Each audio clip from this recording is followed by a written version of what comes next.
I'm a patient. I have cancer, blood cancer, leukemia. So I'm on a drug. I've been on a drug, which is very expensive, 3,000 euros per month.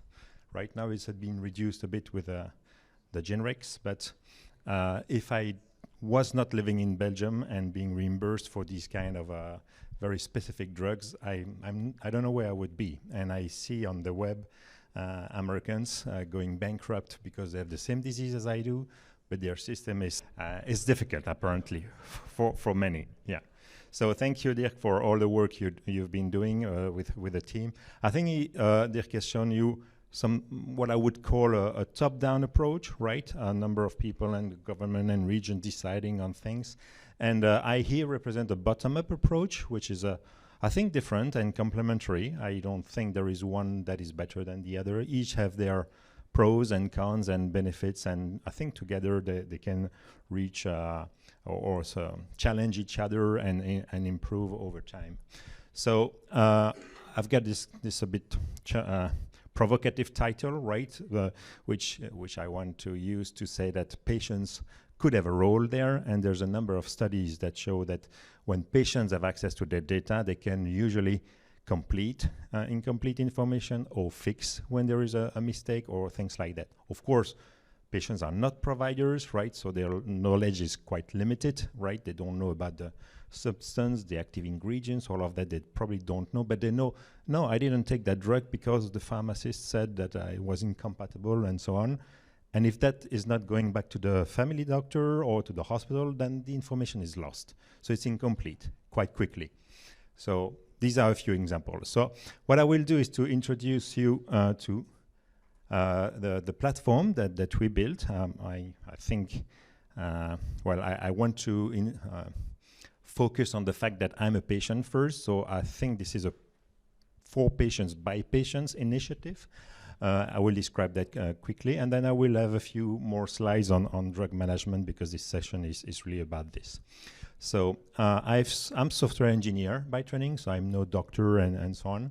I worked on several systems, medical health record for various companies or large institutions in Belgium. Andaman is actually the third health record that I'm building. And I've also contributed to a number of very early initiatives exchanging information between hospitals and family doctors, systems named Medebridge and Mexi in Belgium that were quite some time ago. I also am a patient, as I told you. So for the last 15 years, I've been on a drug called Glivec that keeps me alive. Before that drug, your life expectancy would have been a few months to maximum 2 years when you are diagnosed, right? So I'm extremely lucky to be on that drug, and that drug is really showing the way to many new drugs that are very focused on a specific disease. It's not enough.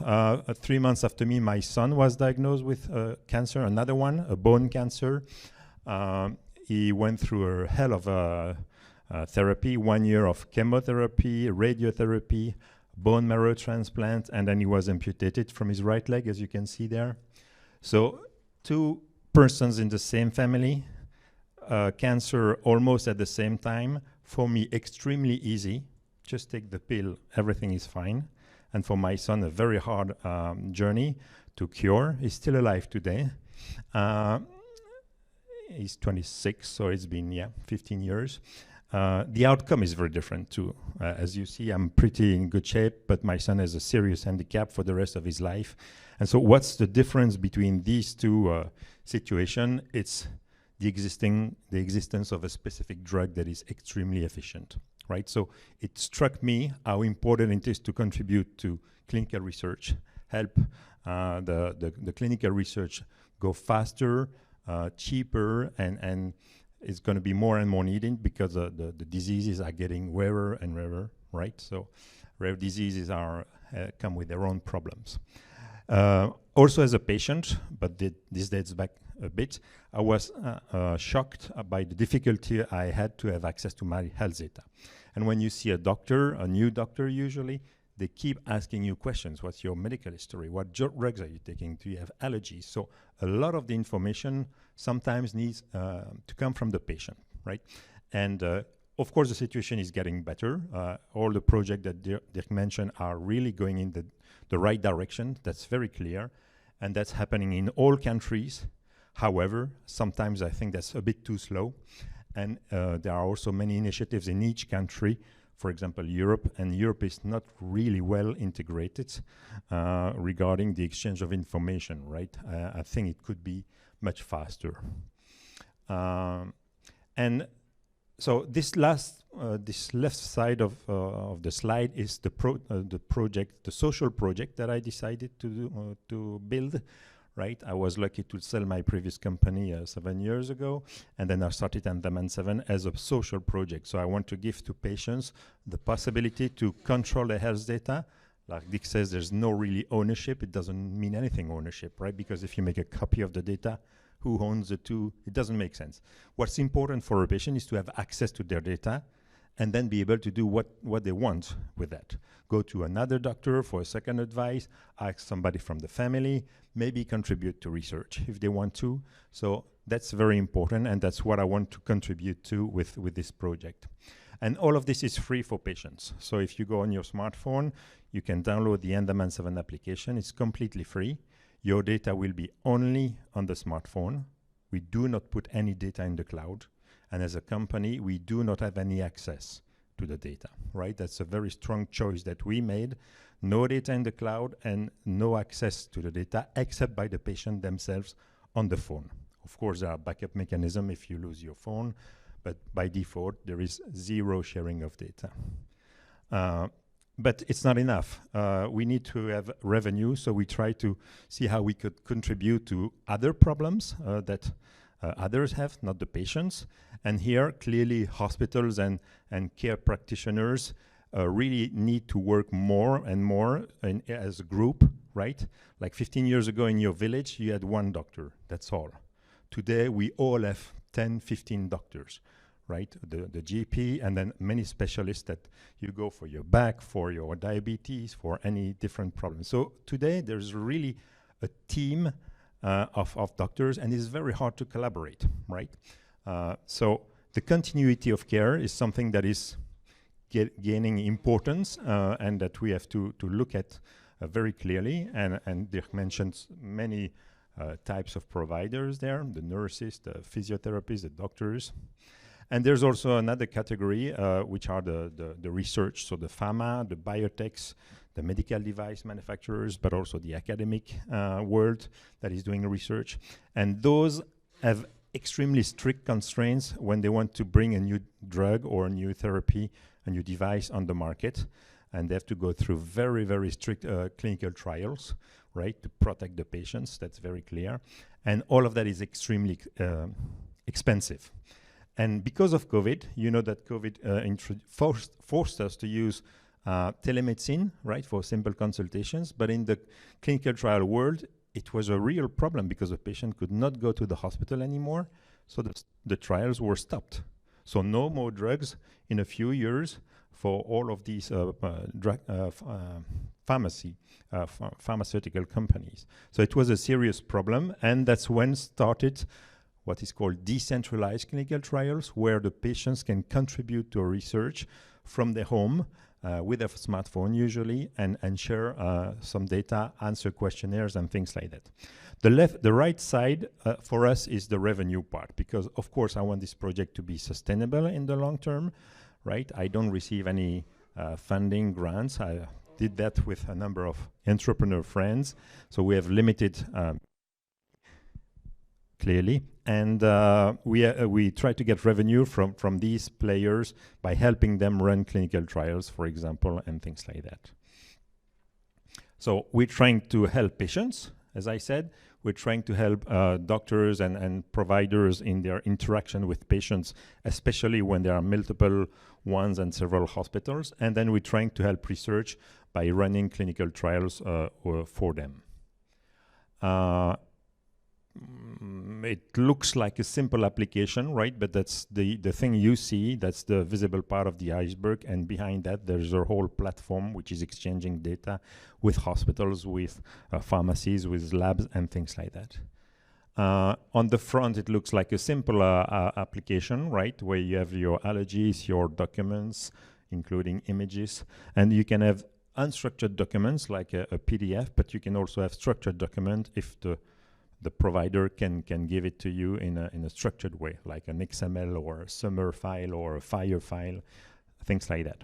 You can also manage several health records, so that's important for me. I wanted to be able to manage my son's health records, so your children can be there, your parents, if you want to take care of your parents with this approach. To the basic health record that runs on your smartphone, we add a number of modules. Here, that's an example for a hospital in Luxembourg, a pilot project with it, where they wanted to only focus on one disease, which is a blood problem, blood coagulation problem. And so for them, we built a very small additional screen here in the health record where they could only see the information about that disease and send the information back to the hospital. So that's an example of how the platform is quite global, but also can be specific to some needs. This is an example of a electronic questionnaire that is can be added to the system, right? So the patient is using Andaman for managing their care, having reminders for their drugs and things like that. And then suddenly the doctors tells them, there is an interesting clinical trial that we would like you to be part of. Do you agree? And if the patients consent to be part of the clinical trial, then we'll receive directly in Andaman7 a number of questionnaires. They can fill the answers. If they agree, they can also share part of the health record with the sponsor of the trial. Of course, all of the information will be anonymized and sent back to the sponsor under the doctor's control. This is 5 minutes? Okay. Maybe I will go a bit faster on these aspects there. So this is to show we are integrated with other. This is the nice situation that we have in the US. We are compatible with more than 85% of US hospitals, and in Europe, just one, because there is no standard. So Dick mentioned all the efforts that are being done on standards, but it's very hard and it's not comprehensive at all, and they are different in every country. So we have a big problem in Europe for data interoperability. We can come back to that later. We are available in 20 languages. I wanted to be a bit more global than having a Belgian project. And then really now maybe a bit more focus on the drug. This is classic. I want to insist on that, except that what I wanted to show is that maybe the patient is taking steps in various at various points in the process. So let's not forget the patient. Standards, there are many. So Dirk mentioned them already. I won't come back to that. Maybe list a few limitations that I see as a patient, and I don't focus on Belgium here. It's very global, and it's even much worse in some countries, right? So hospital electronic health record, very incomplete. That's numbers given by doctors, right? And it's very hard to have a hospital health record complete, because as soon as the patient leaves the hospital, will go to his family doctor or maybe a private lab, or that information is very hard to get back into the hospital. So that's very incomplete very quickly. And it's been shown, there's been studies showing that if the patients can see this information, they can not fix all the problems, of course, but they can really help and improve a lot the situation. There's also a lot of work that's being done on the best possible medication history by the World Health Organization. And for example, on Andaman, we can download all of the information from the hospital. We have a special data model that allows us to do that. But what we are not capable of doing today, well, we can, but it doesn't work in practice, because the hospital EHRs are not capable of getting data from the outside, especially from patients, right? They have to change all of their system because it was never designed for that. And clearly a doctor wants to see this data comes from the patient and this data comes from my colleague, or it comes from the lab or from the nurse, because they will give different importance, right? So just putting the patient data there is not a good solution. It has to be clearly marked as contributed by the patient. And hospital software cannot do that today, most of them. And then we say standards. Standards are good, yes, but just Fire is already in the market in the US version 2, 3, and 4. Hospital has distributed in those versions, so that's also a challenge, and evolution of those challenges is hard. I will skip this because I don't have enough time for that. So yeah, as a summary, I represent here a bottom-up approach where the patients try to contribute to the good working of those systems and connect to the existing system when it's possible. Very quick example of something we have in Andaman7 is it's for a US project, not a Belgian one or a European one. There is a national drug code on every box of drugs in the US. So what we do is use Andaman7 to scan the box and with AI techniques and optical character recognition techniques, we find the drug code and we look it up in the FDA database. And then we have the very exact information on that drug, so the active ingredients, the dosing, everything. And this can be used to help the patients, to help the doctors, or also as part of a clinical trial. And what's also important is that works for non-prescription drugs, so over-the-counter in English, right?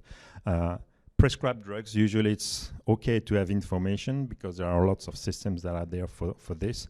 But once you talk about non-prescription drugs, it's very hard to get information. And with this kind of systems, we can get OTC drug information. Voila, interesting next steps.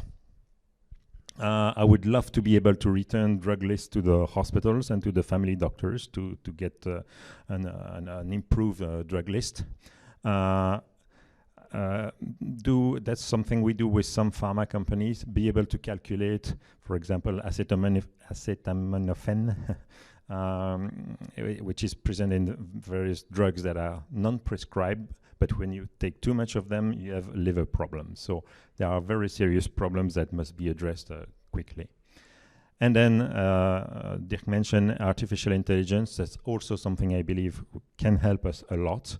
And in our case, it's mainly about helping patients understand what the doctors write, because when a specialist writes to a GP, they have to be very precise, so they use very specific terms. It's hard for the patients to understand that, and the doctors don't have the time to try 2 letters, right? So hopefully AI can help patients understand. We hope that AI could also help summarize a health record, because if you have 50 documents, how do you get the short problem list, for example, that Dirk mentioned for the patient summary? And also, as you know, about 70% of health data is not structured. It's text. So very hard to use for a computer unless we find ways with maybe AI to understand that and to try to add a code, a SNOMED code or another type of code, so that it can be computed on. Voila, conclusion. I think it's very important to break the Berlin Wall. I think we all say that, right? The patients need their data. Not all of the patients, of course. Some don't care, but you know they have a right to have the data. I'm very convinced it can improve care and reduce costs. I can give you very practical examples of my personal life. And I think also that can improve research and reduce cost of research and so on, which is important to benefit patients in the end. So voilà, thank you for your attention, and I'm happy to answer your questions or as part of the panel.